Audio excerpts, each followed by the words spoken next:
सभेचे प्रमुख आणि त्याच्याच बरोबर ज्यांनी आपल्या समोर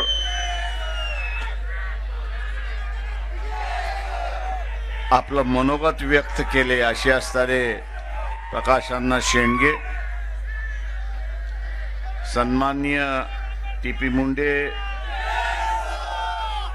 कोकणाचे असणारे एक नेते, कुणबी समाजाचे असणारे नेते चंद्रकांत बावकरजी, त्याच्याच बरोबर या ठिकाणी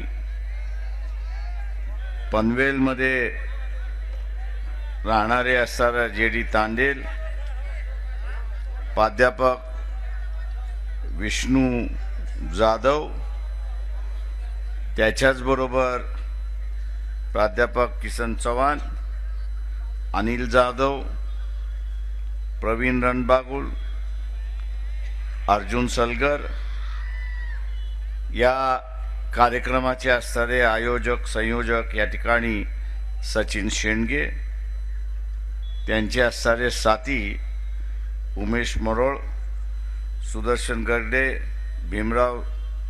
भीमरावजी, बी.डी. शिंदे, अरुण जाधव, दीपक जाधव आणि आपल्या ह्या कार्यक्रमाला आलेले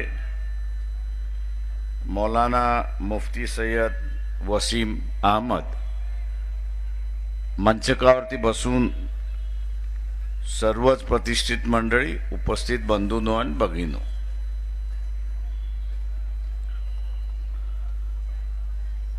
जुन्या काळी सत्ता ही जी आहे ही देवळातून चालत असे, पुजाऱ्याकडून चालत असे. या आधुनिक काळामध्ये 21व्या शतकामध्ये सत्तेचं असणारं केंद्र या ठिकाणी बदललंय. आता सत्तेचं असणारं केंद्र हे पार्लमेंट आहे, सत्तेचं असणारं केंद्र हे विधानसभा आहे. आपण बघत असाल की शिवाजी महाराजांचा सुद्धा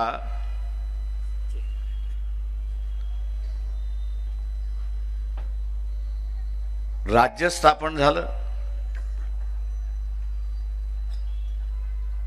फार मोठा इलाका त्यांनी आज सारा आपल्या कब्जाखाली केला.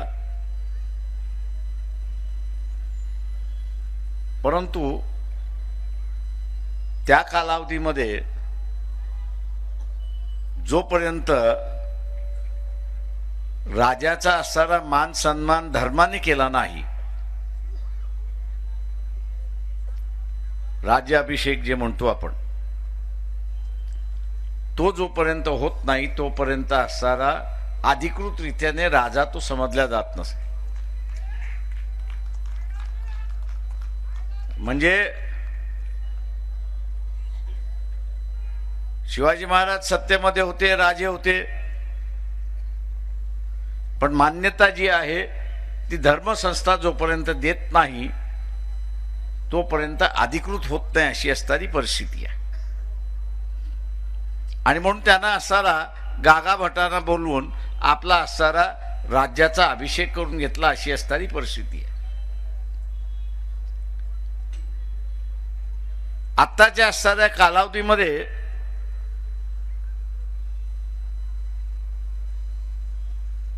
सत्तेचं केंद्र बदललं. आता भटजीकडे असणारं ते केंद्र राहिलं नाही. ते असणारं केंद्र आता निवडून आलेला आमदार आणि निवडून आलेला खासदार यांनी घेतलेला आहे, हे आपण लक्षात घ्या. ओबीसीना आरक्षण मिळालेलं आहे. माझ्या अगोदरच्या सगळ्या वक्त्यांनी जी भाषणं केली की हे आरक्षण राहिलं पाहिजे आणि या आरक्षणामधून ओबीसीचा उद्धार झाला पाहिजे, अशा रीतीने वक्तव्य करण्यात आलं. वस्तुस्थितीला धरू नये, नाही असं नाही. हे आरक्षण आपण वाचवणार कसं, हा सगळ्यात महत्त्वाचा भाग आहे.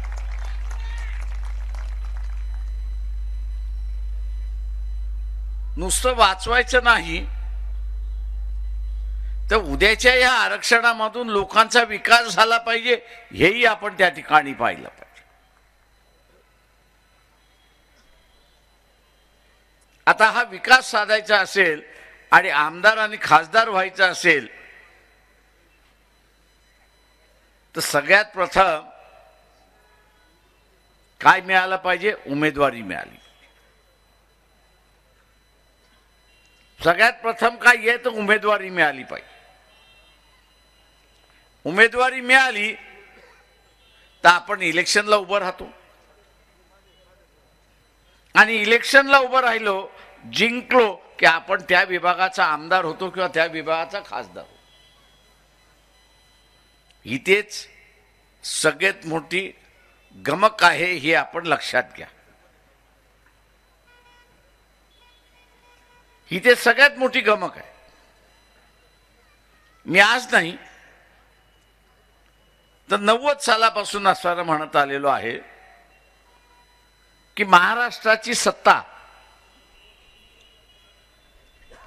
महाराष्ट्राची असणारी सत्ता ही 159 कुटुंबांमध्ये अडकलेली आहे. मग ती DCC बँकेचं चेअरमन असेल, जिल्हा परिषदेचा अध्यक्ष असेल, बाजार समितीचा असणारा चेअरमन असेल, पतसंस्था असतील किंवा इथले आमदार असतील, खासदार असतील.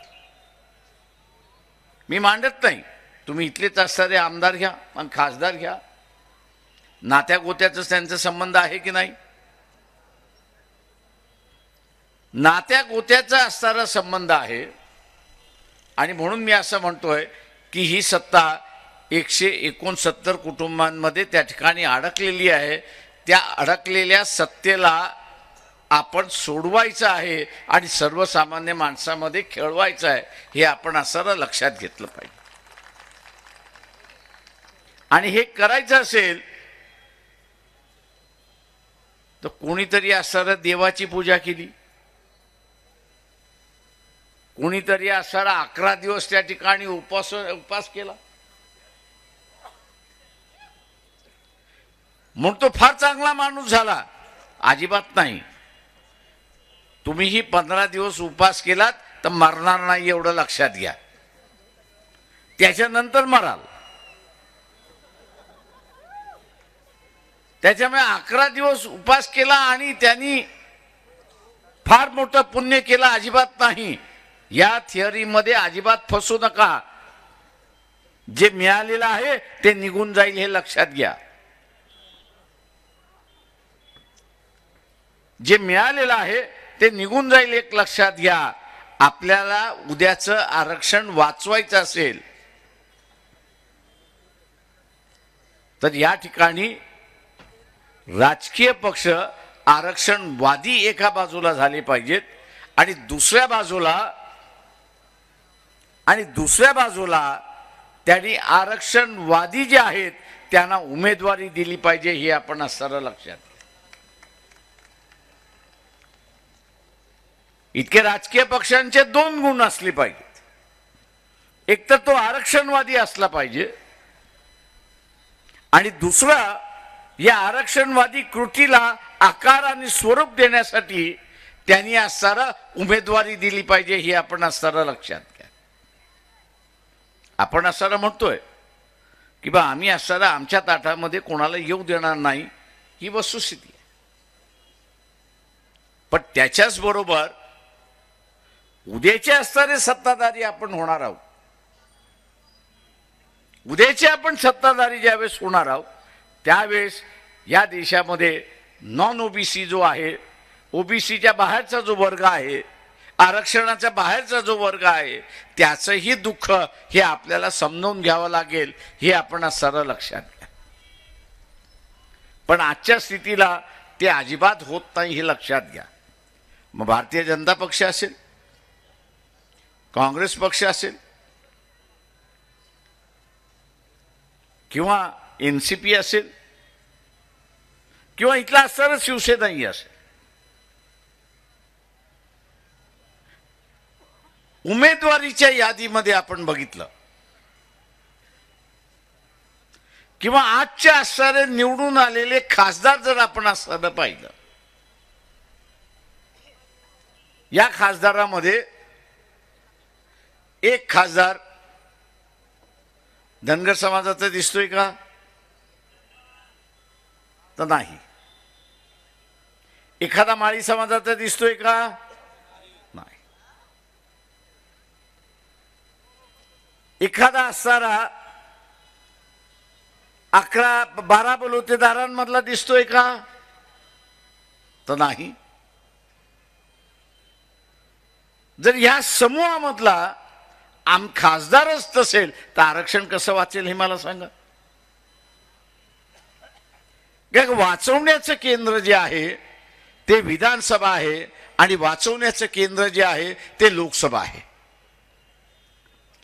त्या लोकसभेमध्ये आणि विधानसभेमध्ये आरक्षणवादीच नसेल किंवा ज्या समूहाला आरक्षण मिळते त्या समूहाचा माणूस नसेल तर ते वाचणार कसे? आणि म्हणून आंधळेपणाने आपण कोणावरती विश्वास ठेवायचा नाही. आंधळेपणाने कोणी आपण इथं विश्वास ठेवायचा नाही. डोळसपणाने विश्वास आपण त्या ठिकाणी ठेवायला शिकलं पाहिजे. कोणीतरी ह्या देवाची पूजा करते, कोणी अमुक करते, कोण तमुक करते म्हणून तो चांगला अजिबात नाही. तो सगळ्यात बदमाश आहे हे पहिल्यांदा असताना लक्षात घ्या. पूजा प्रत्येक माणूस त्याच्या घरामध्ये करतो, काही जण देवळामध्ये जाऊन करतो. सामान्य माणूस त्याचं प्रदर्शन करत नाही, तो भक्तिभावाने त्या ठिकाणी करतो, श्रद्धेने करतो. पण जो असणारा टीव्हीच्या माध्यमातून जगभर दाखवत असतो, पब्लिसिटी करत असतो, मी त्याला नेहमी म्हणत असतो हा सगळ्यात मोठा नाटकी माणूस आहे हे आपण असणारा लक्षात घ्या.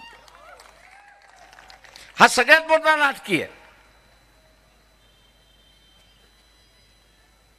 अशा नाटकीपासून माणसांपासून आणि संघटनेपासून आपण वाचलं पाहिजे हे आपण लक्षात घ्या. सावध राहिलं पाहिजे. का हीच माणसं घात करतात आणि याच संघटना आतापर्यंत घात करत आलेल्या आहेत. उद्याची संघटना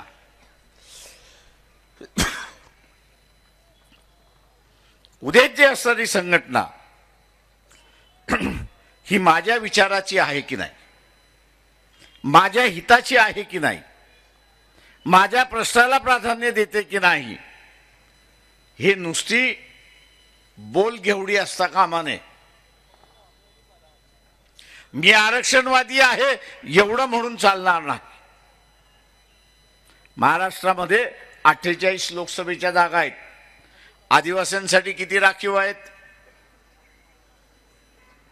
आदिवासींसाठी राखीव किती आहेत? 3. 48 मधून 3 मायनस केलंय, किती राहिल्या?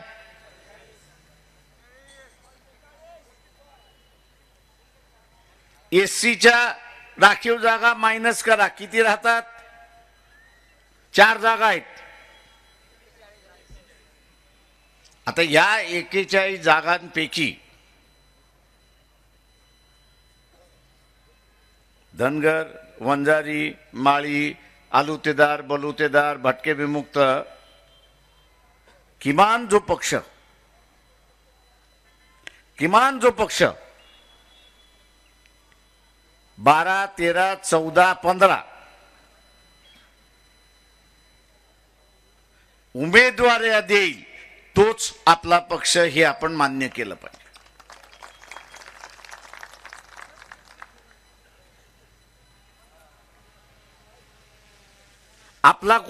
आपला पक्ष कुठला? जो आपल्याला उमेदवारी देईल तो. जो पक्ष आपल्याला उमेदवारी देणार नाही त्याला पहिल्यांदाच पुल्ली मारली पाहिजे हे आपण लक्षात घ्या. उमेदवारी मिळाली तर जिंकण्याचे चान्सेस आहेत. उमेदवारी मिळाली त्याला आपल्याला जिंकवता येतं. विधानसभेमध्ये किंवा लोकसभेमध्ये पाठवता येतं आणि तो आपलं आरक्षण वाचवण्याचं कामकाज त्या ठिकाणी करू शकतो. पण उद्या उमेदवारीच मिळाली नाही, उद्या उमेदवारीच मिळाली नाही तर ते वाचवण्याचं कामकाज कुठून होणार?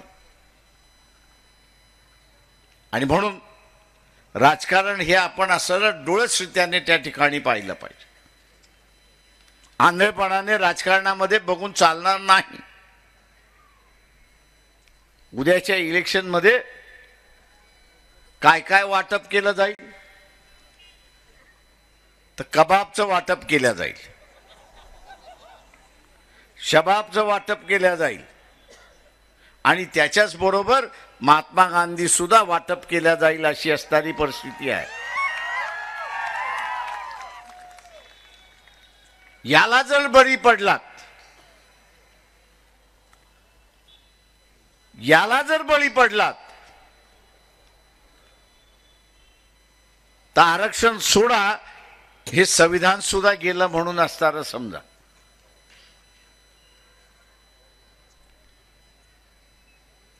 महात्मा फुलेंना जाऊन किती वर्ष झाली? किती वर्ष झाली? महात्मा फुलेंना जाऊन किती वर्ष झाली? 150 वर्ष तर झाली. मग आजही त्यांना शिव्या घातल्या जाते का? त्यांची आजही निंदा नालस्ती केल्या जाते का?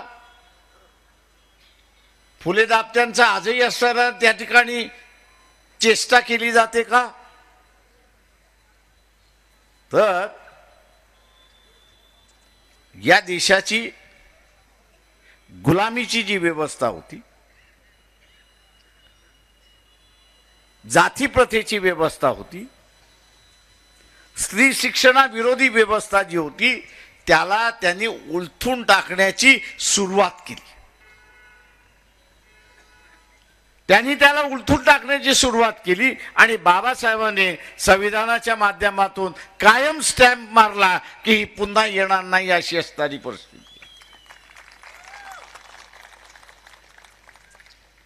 आणि म्हणून आपण बघत असाल की महात्मा फुले असतील, शाहू महाराज असतील, बाबासाहेब असतील, यांच्याबद्दल आठवड्यातून एकदा दोनदा तीनदा नाही तर अनेक वेळा विडंबन करणारं लिखाण त्या ठिकाणी लिहिलं जातं. याचं कारण की इथली वर्ण व्यवस्था जी होती, जात व्यवस्था जी होती ती उद्ध्वस्त झाली आणि समतेची व्यवस्था या ठिकाणी सुरुवात झाली. आज ही पुन्हा लढाई या ठिकाणी सुरुवात झाली.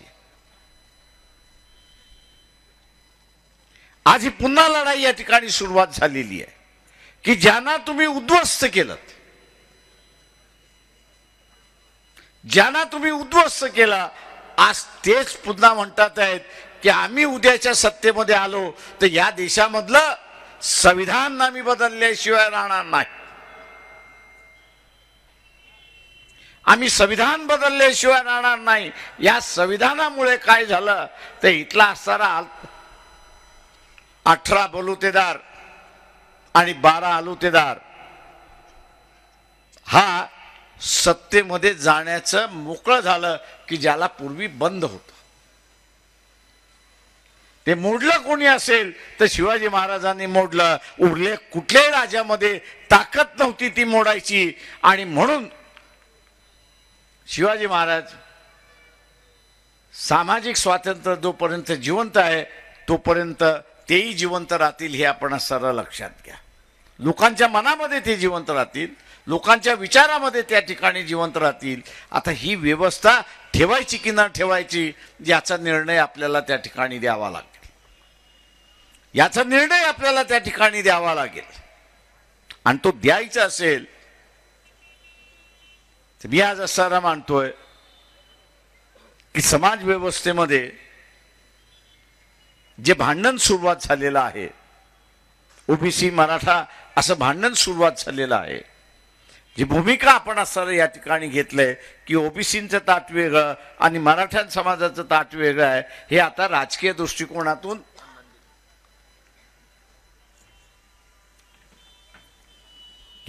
दृष्टिकोनातून आता मान्य झालेलं आहे।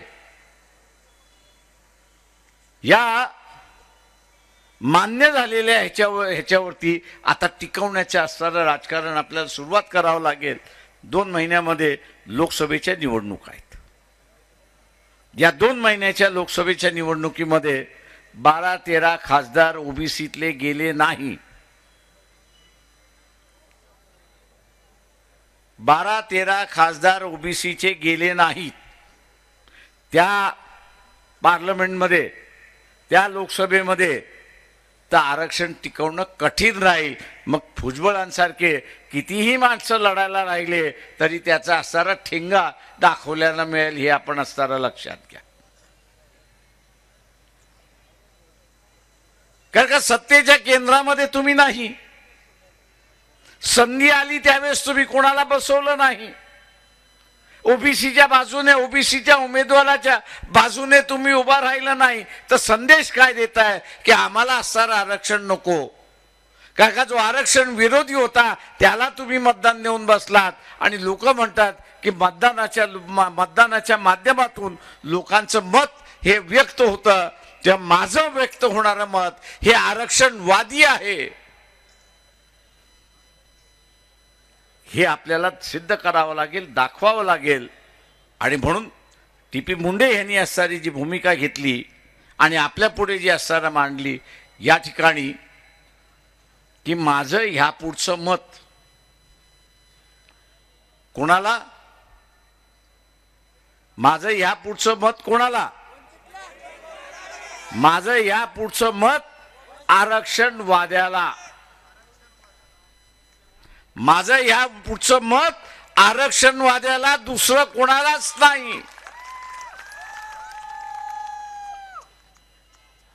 आणि कुठला पक्ष आरक्षणवादी आहे याची टेस्ट मी आपल्याला असताना सांगितली, त्याचा निकष मी आपल्याला असताना सांगितला की जो पक्ष 12, 13, 15 ओबीसी उमेदवार देईल तोच आपला पक्ष आणि तोच आरक्षणवादी आहे आणि त्यालाच आम्ही मतदान देऊ, ही भूमिका आपली त्या ठिकाणी असली पाहिजे। उद्या असणारं एका राजकीय पक्षाने उमेदवार दिला नाही आणि त्याला आपण असणारं मतदान दिलं, त्या मताच्या रूपाने आपण काय सांगतोय की मला आरक्षण नको आहे, मी आरक्षणवादी नाही। आणि म्हणून आज आपण रस्त्यावरती येऊन बसलोय, आरक्षण वाचवण्यासाठी आपण बसलेलो आहोत। रस्त्यावरती जसं आपण येऊन बसलेलो आहोत तसं मतदानामध्ये सुद्धा मी आरक्षणवादी आहे आणि आरक्षणवाद्यालाच मी मतदान कराल, हे आपण जर त्या ठिकाणी केलं तर इथला असणारं आरक्षण वाचेल, हे आपण लक्षात घ्या। इथेच आरक्षण वाचेल हे आपण असणारं लक्षात घ्या। आणि म्हणून इथल्या सगळ्या ओबीसी बांधवांना माझं असणारं आव्हान आहे, तुम्ही सगळेजण मुसलमान स्वीकारणार आहात का, मुसलमान होणार आहात का? मी जाहीर विचारत असतो, तुम्ही जर मुसलमान होणार नसाल तर धर्म धोक्यात आला, कशावरनं आला? का तुम्ही असं तुमच्या आई वडिलांचा, बापाचा आणि वडिलोपार्जनचा धर्म मान्य करत आलेला आहात, मग धोका कसला? आज जो सांगत आलेला आहे की बा हिंदू खतरे में है, कसल्या खतरेमध्ये?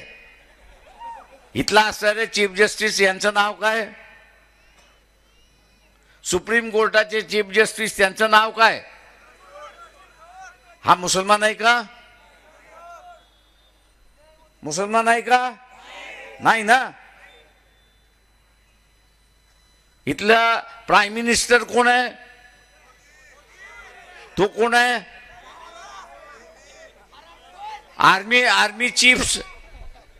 आर्मी चीफचा कोण आहे? तोही मुसलमान आहे का? सगळी पदं हिंदूंकडे असल्यानंतर मेन पदं हिंदूंकडे असल्यानंतर धर्म धोक्यात कसा? धर्म अजिबात धोक्यात नाही, परंतु हा कांगावा इथल्या गैर आरक्षणवाद्यांनी केला हे आपण सारं लक्षात घ्या. महात्मा फुलेंच्या चळवळीमुळे, शाहू महाराजांच्या चळवळीमुळे, बाबासाहेबांच्या चळवळीमुळे इथला असा जो समता विचार आलेला आहे, तो समता विचार हा उद्ध्वस्त करायचा आहे आणि पुन्हा मनुवाद या ठिकाणी सुरुवात करायचा आहे. आम्हाला कुठल्याही धर्माला विरोध करायचा नाही, कुठल्याही धर्माला विरोध करायचा नाही, कुठल्या देवाला विरोध करायचा नाही, कुठल्या देवीला विरोध करायचा नाही. आम्ही असताना या ठिकाणी समता विचार घेऊन पुढे जाणार आहोत. ही संविधान समता घेऊन चालते. आरक्षणाच्या माध्यमातून समता नांदायला सुरुवात झालेली आहे आणि म्हणून आम्ही आरक्षणवादी आहोत. आणि आमचं मत कोणाला? आमचं मत कोणाला? आमचं मत कोणाला? हे मतपेटीमध्ये पडेल अशी अपेक्षा बाळगतो आणि रजा घेतो. शांततेने ऐकलं त्याबद्दल आपल्या सगळ्यांना आभार मानतो. धन्यवाद. धन्यवाद. एबीपी माझा, उघडा डोळे बघा नीट.